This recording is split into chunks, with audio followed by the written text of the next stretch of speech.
Bonjour et bienvenue dans Combat Futur, le podcast de son commandement. Et nous nous trouvons dans le cœur de la machine à innover qu'est le CCF en recevant le colonel Moussu, adjoint au chef d'état-major du commandement du Combat Futur et officier de marque pour la création de ce dernier. Mon colonel, bonjour. Bonjour maintenant. Au sommaire, mais pas sommairement, la démarche nommée Athéna, un de ces nouveaux moteurs de l'innovation dans l'armée de terre. Alors, tout d'abord, mon colonel, que signifie cet acronyme et pourquoi adopter cette nouvelle démarche ? Alors, Athéna est un acronyme signifiant accélération de la transformation à la hauteur des engagements de l'avenir. Alors, pourquoi avoir choisi cet acronyme et quel est le sens de cette démarche que nous avons mis en place ? Nous avons observé récemment un recours décomplexé à l'usage de la force par les États, mais pas que, des menaces accrues, notamment sur le territoire européen, avec la résurgence de conflits qu'on pensait passer, et puis surtout à travers les observations des différents conflits, qu'ils soient au Karabakh, en Ukraine, au Proche et Moyen-Orient. Nous avons observé une véritable accélération de l'innovation technologique, qui fait que, par exemple, s'il y a un an, il fallait environ 4 mois entre une innovation et sa parade, aujourd'hui, on est plutôt dans le délai d'un mois.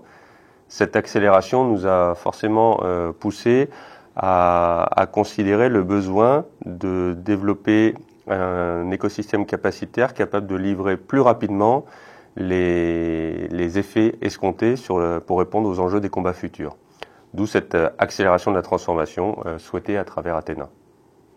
Alors, ce que vous allez faire à travers cette démarche, c'est utiliser les rétex et pour faciliter quoi exactement ?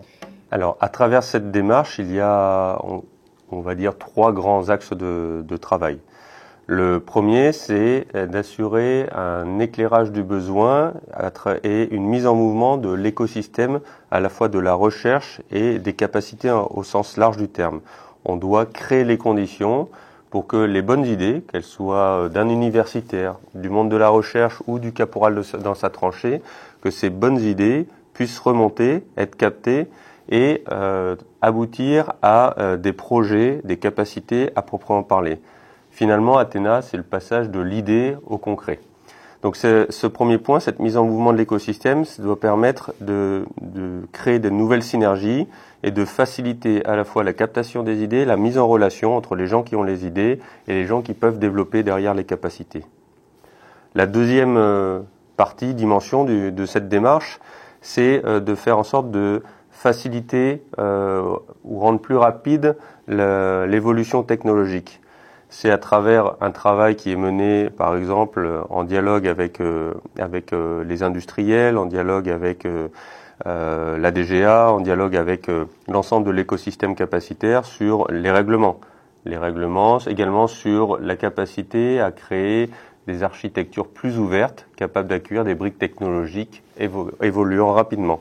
Donc avoir, par exemple, un châssis pour un véhicule avec des technologies de caméra, des softwares qui évoluent beaucoup plus rapidement et qu'on pourrait venir plugger, connecter à ces châssis de manière plus rapide.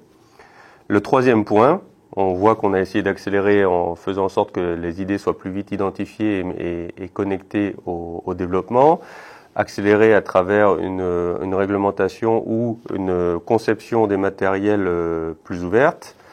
Et le troisième point, c'est accélérer en favorisant l'appropriation par les unités des nouvelles capacités mises à leur disposition.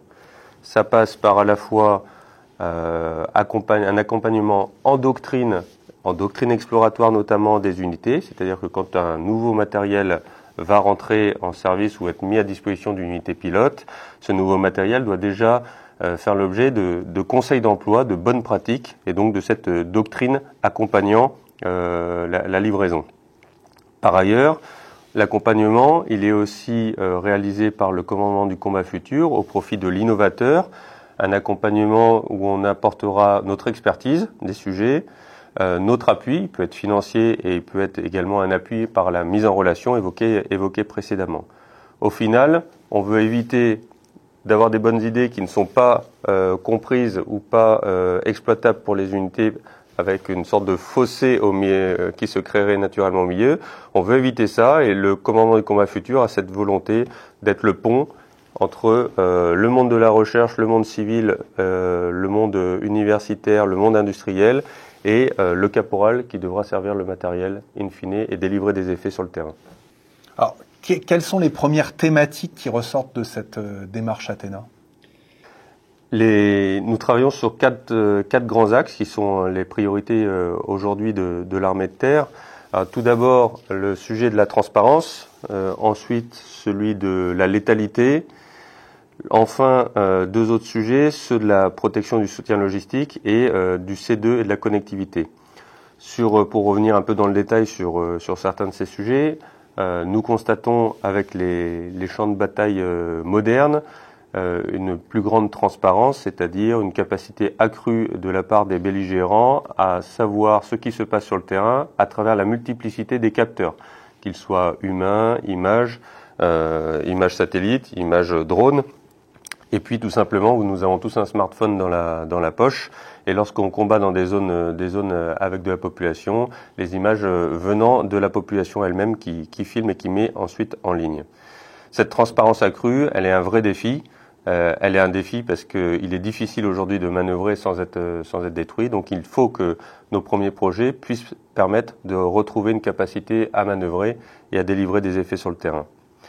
Le deuxième thème qui est aujourd'hui utilisé ou développé, c'est celui de la létalité, c'est-à-dire comment améliorer notre capacité à frapper et à délivrer des feux dans la profondeur, également dans le domaine de la lutte anti-drone ou de la défense solaire. Une létalité qui passe à la fois par de nouveaux équipements, mais également par la valorisation par de l'intelligence artificielle, par exemple, d'équipements ayant déjà fait leurs preuves.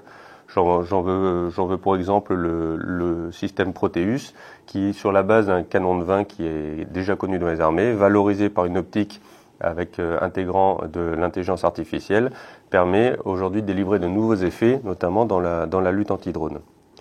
Sur les autres sujets, le C2 et la connectivité, on a par exemple constaté que cette transparence du champ de bataille et cette létalité accrue nécessitent de repenser la manière dont les postes de commandement travaillent, notamment leur empreinte au sol, leur discrétion.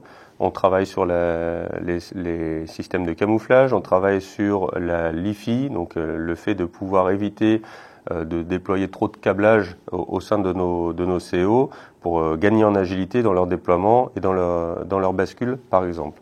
Cette année, les premiers équipements LiFi seront livrés dans nos états-majors et ils ont été accompagnés dès juillet par des premières doctrines ou réflexions tactiques pour permettre fluidifier leur déploiement au sein des unités.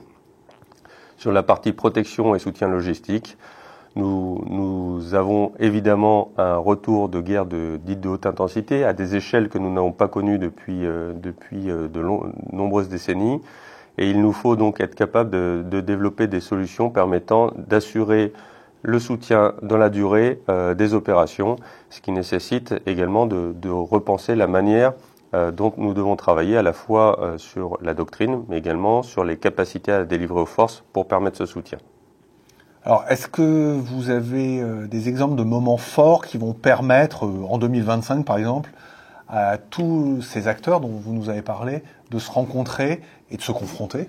Sur le sujet de l'innovation qui est au cœur de la démarche Athéna, nous avons décidé de créer un nouveau rendez-vous qui s'appelle TechTerre, qui aura lieu les 9 et 10 juillet prochains. Et ce rendez-vous doit être une occasion pour permettre la rencontre entre les innovateurs, qu'ils soient du monde civil et militaire, et les industriels. L'idée derrière, c'est toujours dans cette recherche de synergie, de permettre la captation de bonnes idées et d'identifier des premières pistes pour de futures coopérations, voire de futurs passages à l'échelle, selon les degrés de maturité et d'intérêt des technologies proposées. Si je comprends bien, est-ce qu'Athéna, ce serait pas aussi une sorte d'état d'esprit ? Oui, vous avez tout à fait raison.